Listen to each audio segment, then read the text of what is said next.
December 16, 1944, 0530 hours. The Ardennes Forest, Belgium. Grenadier Klaus Hoffmann crouched in his foxhole as American artillery began its response to the German offensive. After 3 years on the Eastern Front, he knew artillery. He knew the whistle of incoming shells. He knew to press himself into the frozen earth and pray the explosion landed somewhere else. But something was wrong. Terribly, impossibly wrong. The shells weren't hitting the ground. They were exploding in the air above him, 30 feet overhead, 50 feet, the perfect height to rain shrapnel down into every foxhole, every trench, every covered position. There was no safe place, no protection. The fragments came from above like steel rain, penetrating everywhere. Hoffmann pressed deeper into his hole, but it made no difference. The man beside him, Corporal Ernst Muller, screamed as fragments tore through his back. The soldier 20 meters away simply stopped moving, killed by shrapnel that found him, despite being completely dug in. All around, men who should have been safe in their positions were dying from explosions that defied everything. Hoffmann understood about artillery. The barrage lasted 7 minutes. When it ended, Hoffmann's platoon of 42 men had been reduced to 19 effectives, not from direct hits, not from near misses,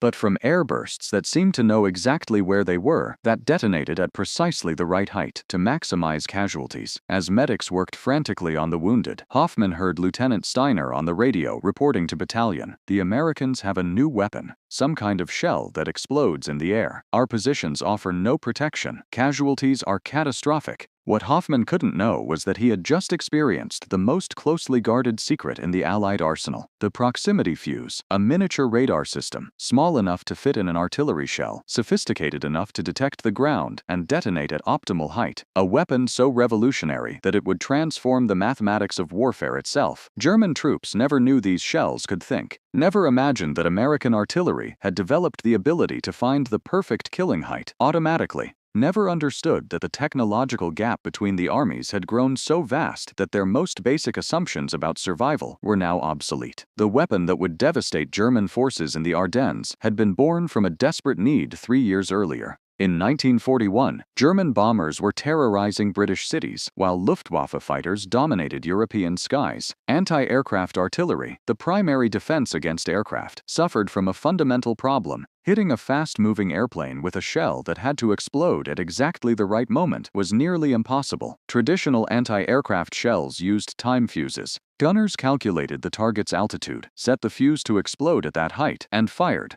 If their calculations were perfect, if the aircraft didn't change altitude, if the fuse timing was exact, the shell might explode near enough to damage the plane. In reality, hit rates were abysmal. British gunners estimated they needed over 20,000 shells to bring down a single German aircraft. The mathematics of air defense were failing catastrophically. American scientists recognized that the problem required a revolutionary solution. What if shells could detect their own proximity to targets? What if they could choose when to explode based on achieving optimal position? The concept seemed like science fiction. Building a device small enough to fit in a shell, rugged enough to survive being fired from a cannon, and sophisticated enough to function as a radar was beyond existing technology, but the need was desperate enough to try the impossible. The National Defense Research Committee assigned the problem to Section T, a group that would eventually become the Applied Physics Laboratory at Johns Hopkins University. Dr. Merle Tuve led the effort with the urgency of a Manhattan Project. The team included some of America's finest physicists and engineers. They worked in facilities disguised as mundane businesses to maintain security. Their goal was audacious.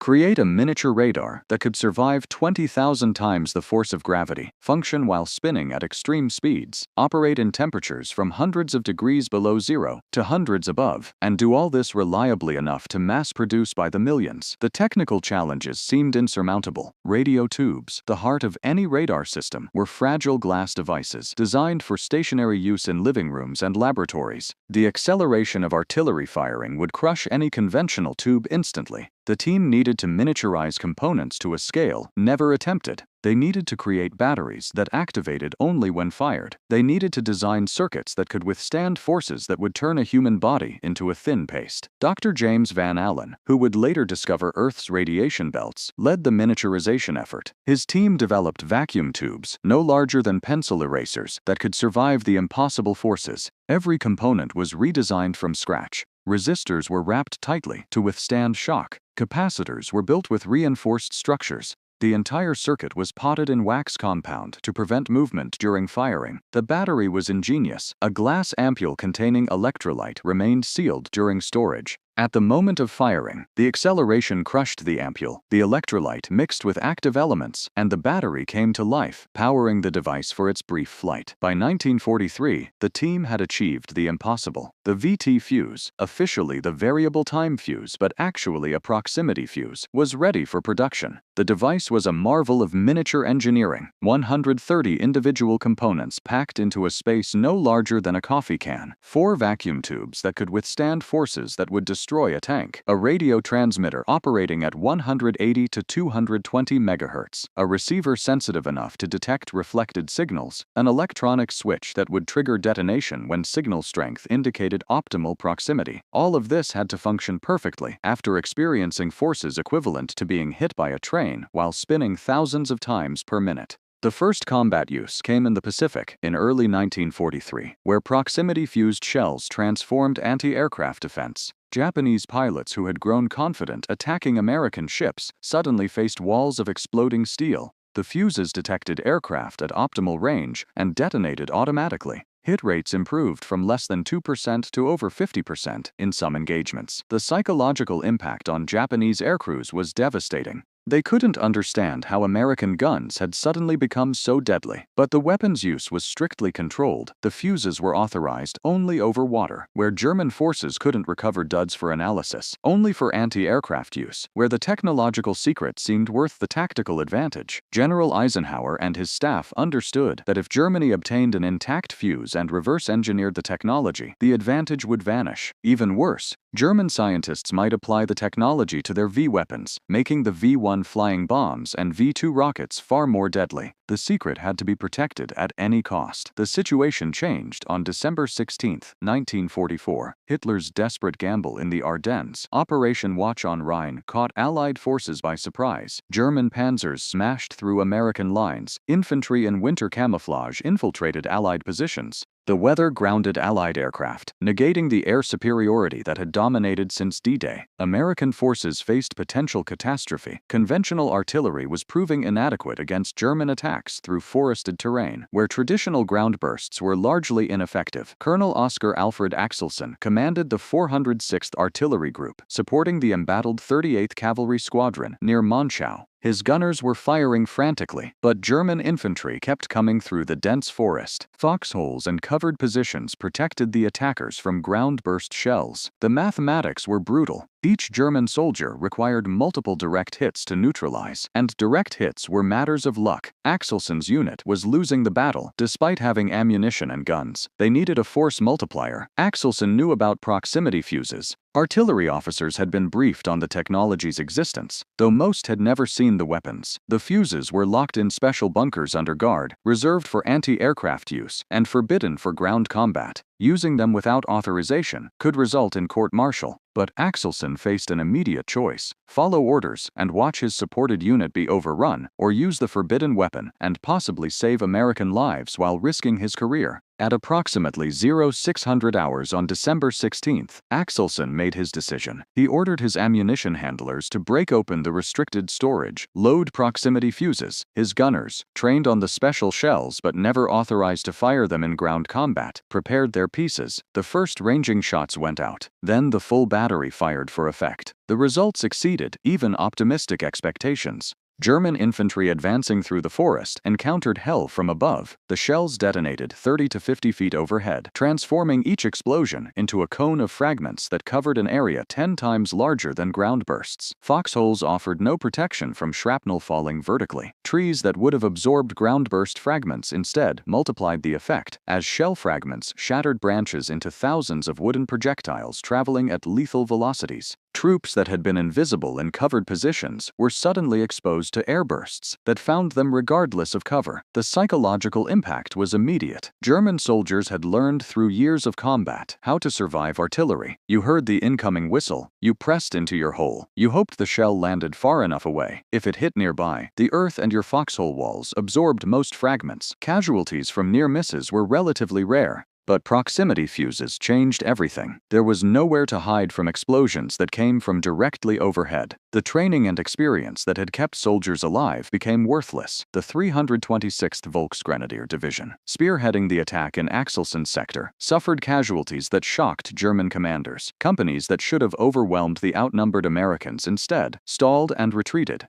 The after-action reports reaching German headquarters described impossible American artillery, shells that exploded in the air with uncanny precision, casualties among dug-in troops that shouldn't have been possible, a new weapon that German doctrine had no answer for. Word of Axelson's unauthorized use reached Supreme Headquarters rapidly. The initial response was anger. He had violated direct orders. He had risked the war's most valuable secret. But the tactical results were undeniable. A single artillery battalion using proximity fuses had stopped an entire German division's advance. The force multiplication was extraordinary. On December 19th, General Eisenhower faced the decision that would change the Ardennes battle: maintain security around the proximity fuse, or release the weapon for general use and accept the risk that Germans would capture intact examples. The desperation of the situation forced Eisenhower's hand. By December 21st, all restrictions on proximity fuse use were lifted throughout the Ardennes sector. Artillery units across the front received authorization to employ the weapons against ground targets. The distribution network, built over months of careful preparation, swung into action. Within 48 hours, proximity-fused shells were being delivered to artillery battalions throughout the Bulge. The transformation of the artillery battle began immediately. If you're fascinated by these stories of technological innovation that changed World War II, make sure you hit that subscribe button and turn on notifications. We're uncovering the secret weapons and untold stories that determined history's outcome. Don't miss our next episode on the hidden technologies that won the war. Subscribe now. The 101st Airborne Division, surrounded at Bastogne, received proximity fuses just as German forces tightened the noose. The 463rd Parachute Field Artillery Battalion, equipped with small 75mm pack howitzers, discovered that proximity fuses transformed their light guns into devastating weapons. German infantry, assaulting Bastogne's perimeter, encountered airbursts that made their numerical superiority meaningless. The psychological effect was particularly pronounced at Bastogne because German forces had grown confident that the surrounded Americans would be crushed.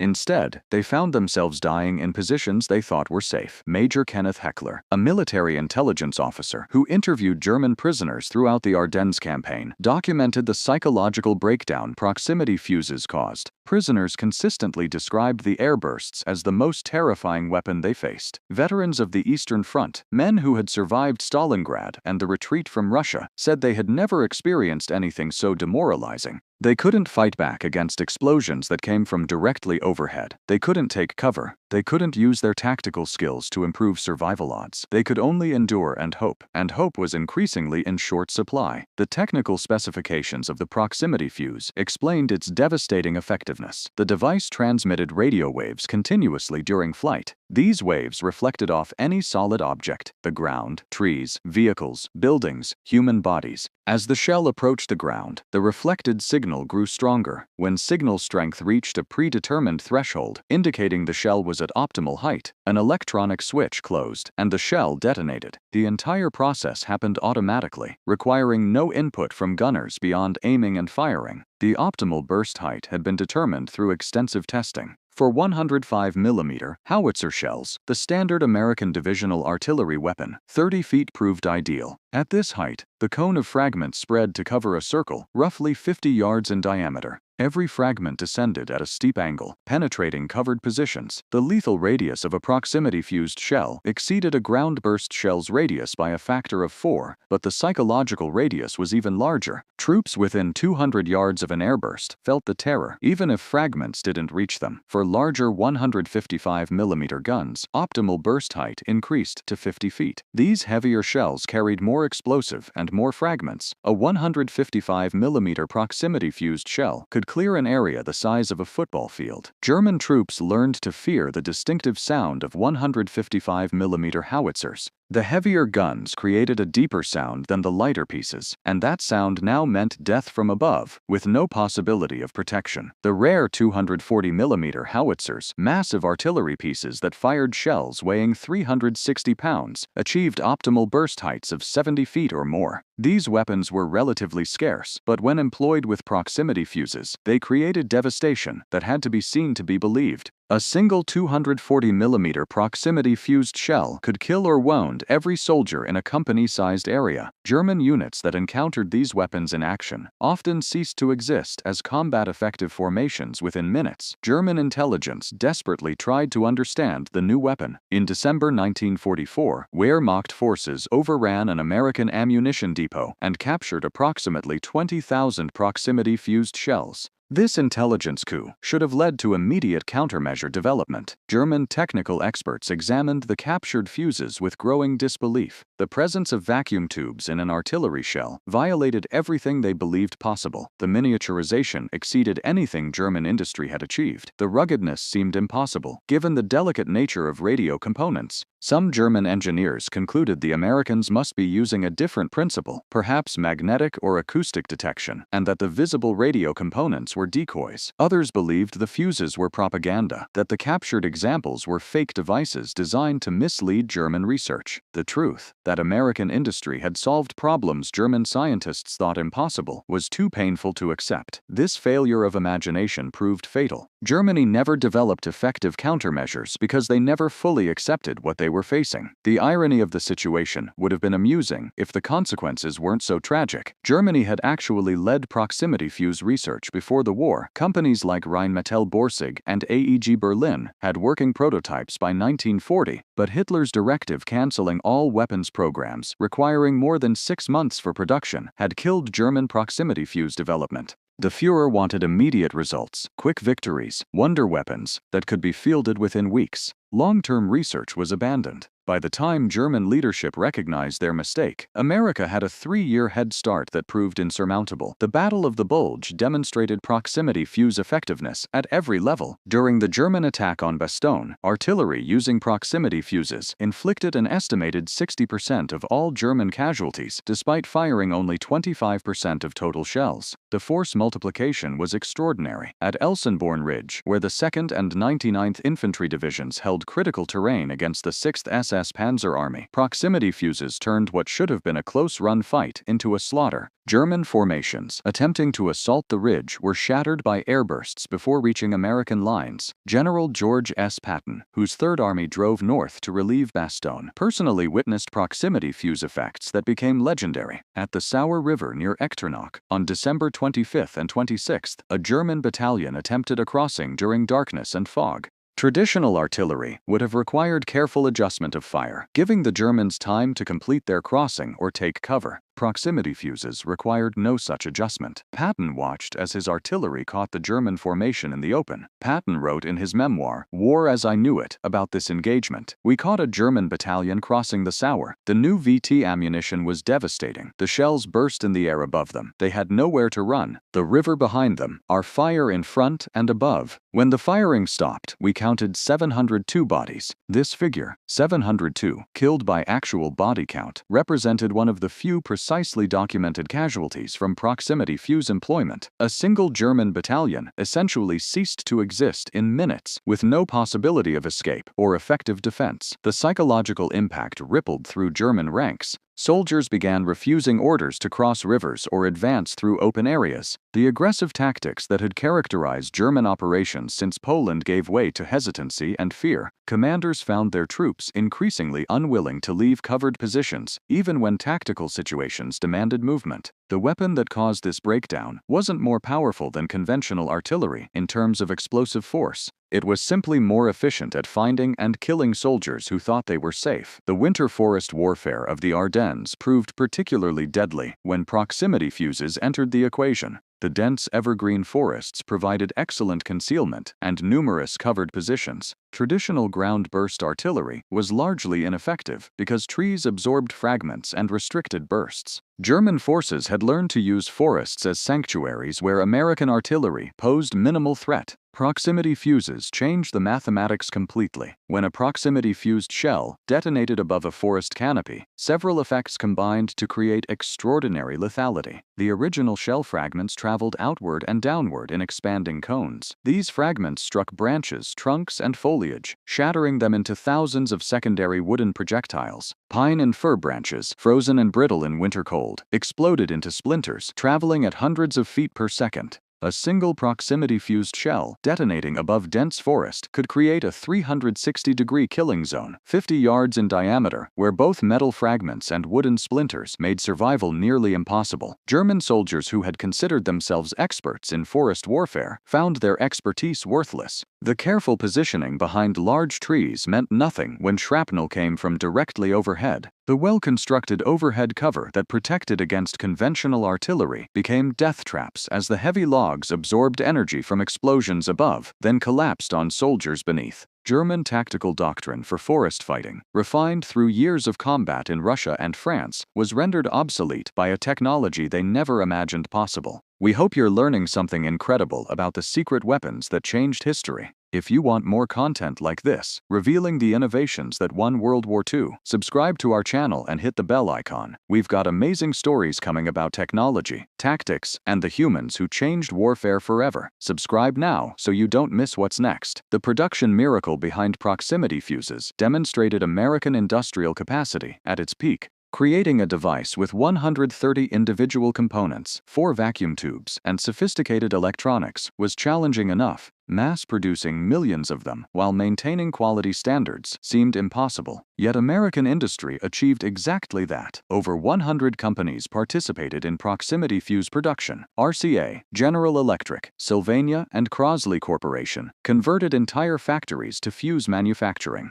Each company specialized in different components, creating a supply chain of stunning complexity. The quality control was ruthless. Every vacuum tube was tested individually. Every circuit was checked under magnification. Random samples were actually fired from artillery pieces to verify they could survive combat forces. The rejection rate was high, but the alternative, unreliable fuses that failed to detonate or exploded prematurely, was unacceptable. The production workforce consisted primarily of women, as most men of working age were in uniform. These women, many of whom had never worked outside the home before the war, maintained precision manufacturing standards that exceeded pre-war norms. They couldn't know what they were building due to security compartmentalization, but they knew their work was vital. By December 1944, American factories were producing 40,000 proximity fuses daily. At peak production, one complete fuse rolled off assembly lines every 2 seconds, 24 hours a day. The cost had dropped from $732 per unit in early prototypes to just $18 by late war production. This price reduction, while maintaining quality, represented industrial efficiency that no other nation could match. Germany, struggling to produce basic ammunition, watched helplessly as America deployed millions of sophisticated electronic weapons.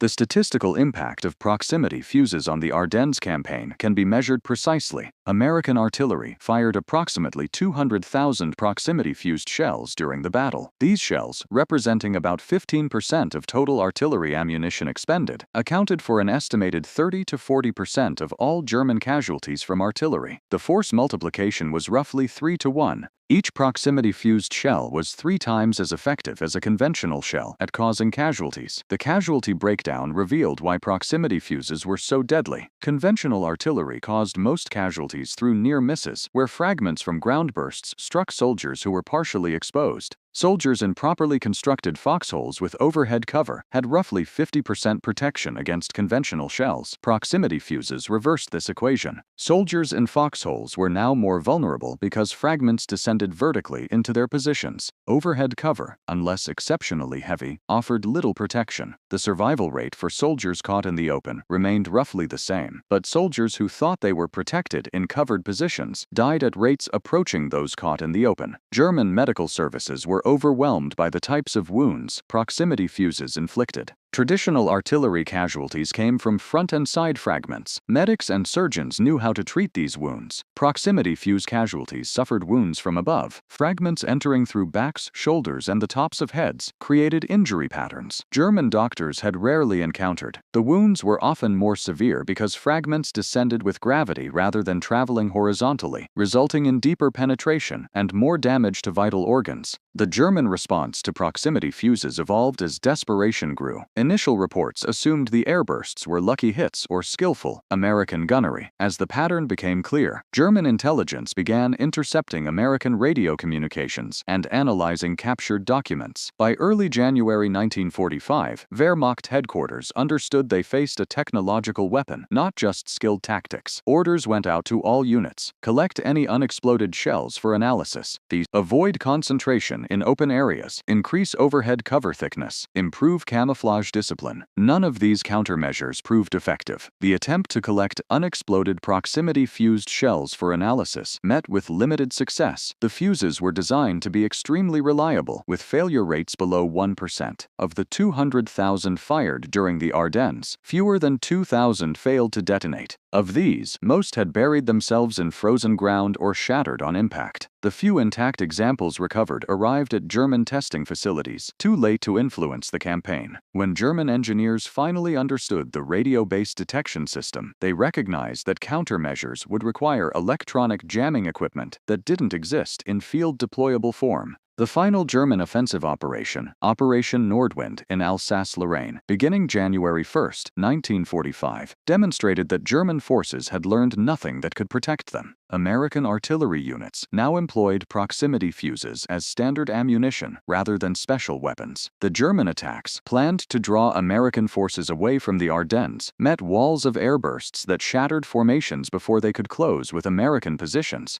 Casualties were catastrophic, morale collapsed, the offensive failed within days. The impact of proximity fuses extended beyond immediate battlefield effects. German officers who survived reported that the weapon fundamentally altered their soldiers' willingness to fight. Men who had shown courage under conventional artillery fire began showing signs of psychological breakdown when subjected to airburst attacks. The certainty that no position offered safety, that careful preparation of defensive positions meant nothing, broke something essential in German morale. Veterans of the Eastern Front, men who had endured Stalingrad and the massive Soviet offensives, said they had never experienced anything as demoralizing as American proximity-fused artillery. The broader strategic implications became clear as the war entered its final months. Germany's last reserves had been committed to the Ardennes and destroyed largely by artillery they couldn't counter. The Wehrmacht's offensive capability was broken, not primarily by armor or infantry, but by shells that exploded in the air. American forces advancing into Germany encountered diminishing resistance, partly because German soldiers had learned that American artillery could find them anywhere. The psychological dominance American artillery achieved through proximity fuses contributed significantly to the rapid collapse of German resistance in early 1945.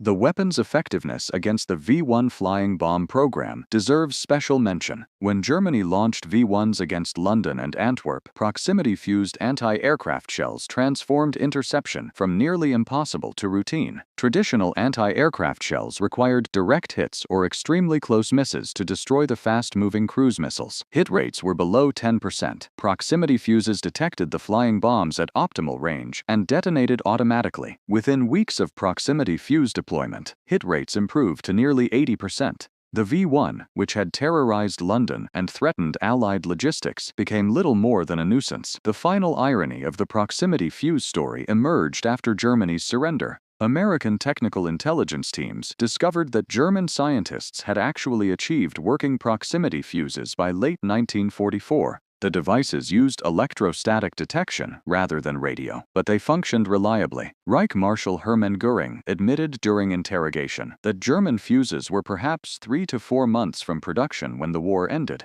Had Germany maintained its research program instead of canceling it in 1940, had they prioritized long-term technological development over quick victories, the proximity fuse advantage might have been theirs. Instead, the decision to abandon sophisticated weapons research in favor of immediate results cost Germany the war. The post-war assessment of proximity fuses placed them among the war's most decisive weapons. Military historians consistently rank the proximity fuse alongside radar, the atomic bomb, and the jeep as technologies that fundamentally altered warfare's nature. Unlike the atomic bomb, which was used only twice, proximity fuses saw extensive combat employment and proved their worth through sustained use. Unlike radar, which was developed by multiple nations, proximity fuses represented a uniquely American achievement that enemies couldn't replicate. The statistical summary tells the story completely. 22 million proximity fuses manufactured during the war, over 200,000 used in ground combat during the Ardennes campaign alone. Estimated German casualties from proximity-fused artillery: 15,000 to 20,000 killed, 30,000 to 40,000 wounded. Force multiplication factor: 3 to 1 compared to conventional ammunition. Improvement in anti-aircraft hit rates, from 2% to over 50%. Cost per unit: $18 in mass production. Lives saved by shortened battles: incalculable but certainly in the tens of thousands.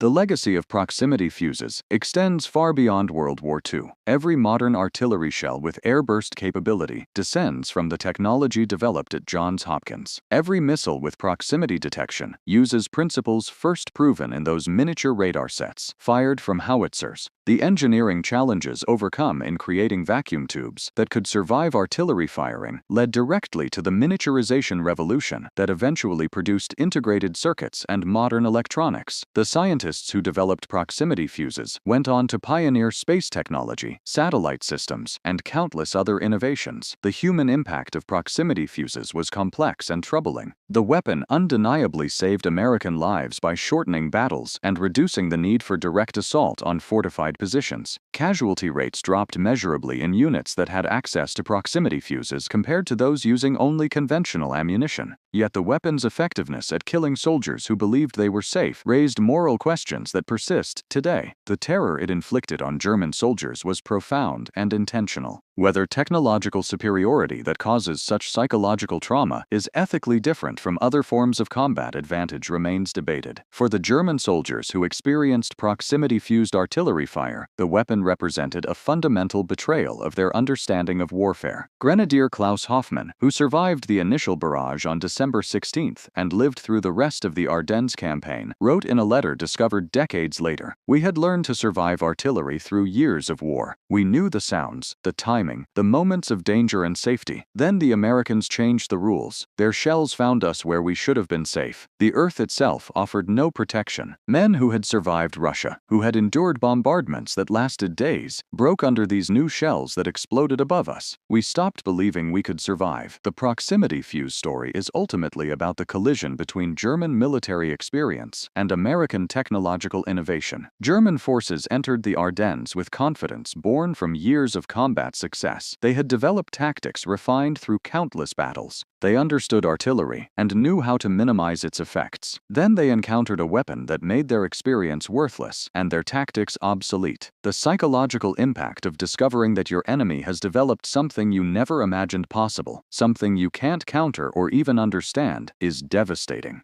That demoralization, multiplied across hundreds of thousands of soldiers, contributed as much to Germany's defeat as the direct casualties the weapons inflicted. In the frozen forests of the Ardennes, among the shattered German formations and the exhausted American defenders, the proximity fuse demonstrated a truth that would shape the rest of the 20th century. Technological superiority can be more decisive than numerical advantage, tactical skill, or even courage. The side that innovates faster, that solves problems others consider impossible, that turns scientific advancement into battlefield advantage, will likely prevail, regardless of traditional military metrics. German troops never knew American shells could explode in midair before hitting them because they couldn't imagine such a weapon existed. By the time they learned otherwise, the war was already lost. The shells that detonated above Klaus Hoffmann's foxhole on that December morning carried within them the seeds of Germany's defeat, not because they were more powerful than conventional ammunition, but because they represented a nation's industrial, scientific, and engineering capacity focused on solving problems that others thought impossible. Every proximity fuse that exploded above German lines was a miniature testament to American innovation, a tiny radar system that functioned for just seconds but embodied years of research and billions of dollars of investment. In those seconds, in those precise airbursts that found German soldiers where they thought they were safe, the future of warfare revealed itself. The age of technological dominance had arrived, and Germany had been left behind.